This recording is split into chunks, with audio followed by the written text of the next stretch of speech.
JP Nadda ने राज्यसभा से इस्तीफा दे दिया है। हिमाचल से राज्यसभा सांसद जेपी नड्डा थे, क्योंकि गुजरात से सांसद निर्वाचित हुए हैं जेपी नड्डा, तो यही रीजन रहा, ये टेक्निकल रीजंस रहे जिस वजह से उनकी तरफ से इस्तीफा दे दिया गया, क्योंकि गुजरात से अब सांसद निर्वाचित हुए हैं। ऐसे में 2 पोस्ट उनके लिए होल्ड कर पाना तकनीकी तौर पर वो ठीक नहीं था, और इसीलिए इन टेक्निकल वजहों से, तकनीकी वजह से उनकी तरफ से ये इस्तीफा दे दिया गया है।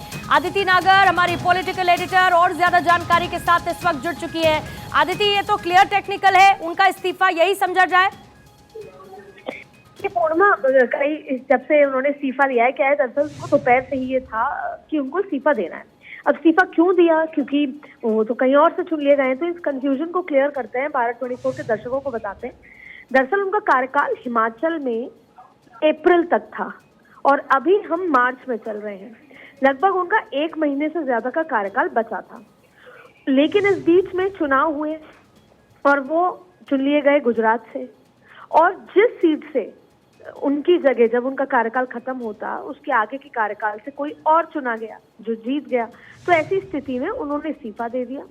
और ये बहुत सामान्य प्रक्रिया है कि उन्होंने, क्योंकि 1 महीने पहले उनका कार्यकाल 1 महीने का और था, क्योंकि उन्होंने 1 महीने पहले इस्तीफा दिया, जिससे कि उनकी सीट से जो दूसरे व्यक्ति हैं जिनका चयन हुआ है वो राज्यसभा सांसद बन के जाएंगे। और क्योंकि गुजरात में जब चुनाव हुआ और वो चुन लिए गए, तो इसलिए इसमें बहुत ज्यादा कंफ्यूजन की स्थिति नहीं है। दरअसल 1 महीने पहले, क्योंकि उन्होंने अपना हिमाचल छोड़ के गुजरात की सीट से राज्यसभा है वो एमपी, यानी कि आज इस्तीफे के बाद से आप उनको जब राज्यसभा कहेंगे तो आप कहेंगे कि वो गुजरात से राज्यसभा सांसद हैं, ना कि हिमाचल से हैं। तो उन्होंने उनके इस्तीफा देने का मतलब सिर्फ इतना था कि उनका कार्यकाल अभी 1 महीने का और है। 1 महीने पहले जब वो अपनी सीट छोड़ रहे हैं, क्योंकि अब वो सीट वो किसी और को देना चाहते हैं एक सिस्टम के तहत, ऐसी स्थिति में उन्होंने इस्तीफा दिया। जब किसी का कार्यकाल खत्म हो जाता है तब वो इस्तीफा नहीं देता, पर कार्यकाल खत्म होने से पहले ही वो दूसरे सीट से, अब वो हिमाचल के नहीं गुजरात के सांसद कहलाएंगे, इसलिए उन्होंने एक इस्तीफा दिया। ये एक पिक्यूलियर, अगर देखें बहुत माइन्यूट तरीके से, तो एक सिस्टम का ही पार्ट है। जब आप जल्दी छोड़ते हैं तो आप इस्तीफा देते हैं, तो ये बात है। लेकिन अब यानी बस जगह बदली है, अब हिमाचल प्रदेश ना होकर गुजरात रहेगा। आदिति, यही है ना खबर? बिल्कुल यही बात है। और अगर आप अब उनको संबोधित करेंगी तो पार्टी के राष्ट्रीय अध्यक्ष कह सकती है, जिसका कार्यकाल उनका जून तक है 2024 का।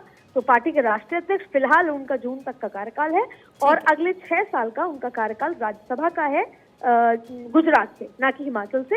हिमाचल का उनका जो पूरा कार्यकाल था वो 1 महीने पहले उन्होंने खत्म करके अब उन्होंने अपना कार्यकाल गुजरात से शुरू। ठीक है, बहुत बहुत शुक्रिया आदित्य जानकारी के लिए। इस खबर पर विस्तार से आपने बताया कि यही वजह रही, हिमाचल प्रदेश से राज्यसभा सांसद पद से उनकी तरफ से इस्तीफा दे दिया गया, लेकिन गुजरात से राज्यसभा सांसद जेपी नड्डा अब बने रहेंगे, और इसीलिए उनकी तरफ से ये इस्तीफा हिमाचल प्रदेश के राज्यसभा सांसद के तौर पर दे दिया गया है।